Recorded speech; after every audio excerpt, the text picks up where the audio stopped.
In this question, A1, A2, A3 are in AP, and sum of odd terms from 1 to 12 is equal to minus 72 by 5 A1, and summation AK, where K vary from 1 to n equal to 0, then the value of n. तो basically एक AP दे रखा है जिसमें odd number of term का जो सम दे रखा है, ठीक है, 12 ऑड नंबर ऑफ ऑड, इसका ये ऑड वाला का सम दे रखा है। मान लिया इसका कॉमन डिफरेंस टी है, तो ये जो लिखा हुआ है ये क्या लिखा हुआ है, A1 plus A3 plus A5 up to जो होगा लास्ट टर्म 12 पुट करोगे तो A23 का सम दे रखा है माइनस 72 बाई 5 A1, ऐसा दे रखा है।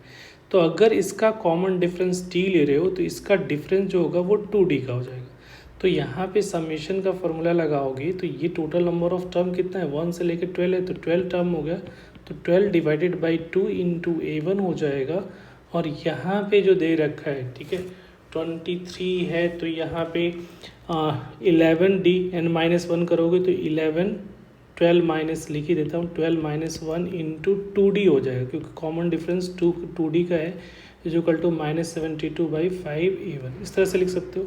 अब इसको सिंप्लीफाई कर सकते हो आप, या तो 2 यहाँ से कैंसिल कर दिया हम लोगों ने 2 कॉमन लेकर, और ये 12 6 ये हो रहा है, ठीक है।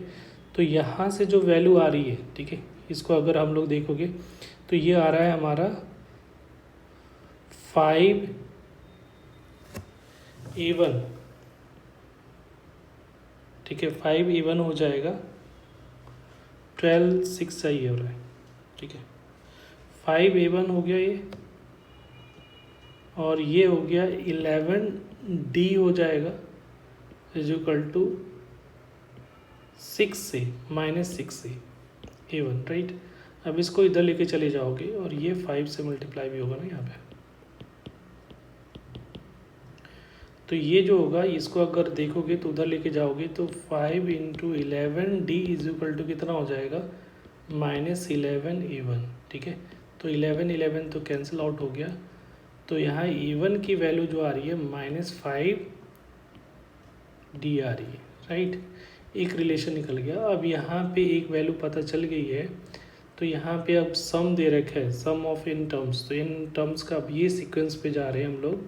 तो यहाँ पे जो सम आएगा फार्मूला n/2 हो जाएगा, 2 into A1, total number of term n-1 into D होगा, और इसकी जो वैल्यू है वो 0 होनी चाहिए, ठीक है। तो यहाँ से n की वैल्यू निकल जाएगा, तो ये तो डिवाइड होके ये तो कैंसिल आउट होगा, n/2 से डिवाइड कर दिया बोथ साइड। अब यहाँ 2 इंटू जो है A1 की जो वैल्यू दे रखी है, ठीक है, यहाँ से A1 की वैल्यू माइनस 5D पुट कर दो, plus n-1 into D equal to 0 हो रहा है, तो D तो कैंसिल कर सकते हो, D डिवाइड कर सकते हो, तो -10 प्लस n-1 इक्वल टू 0, तो n की वैल्यू यहाँ से अगर दोनों को राइट साइड में ले जाओगे तो ये क्या हो जाएगा, 11। तो इसका जो करेक्ट आंसर होगा डैट इज़ 11। तो C is your correct answer. Thank you.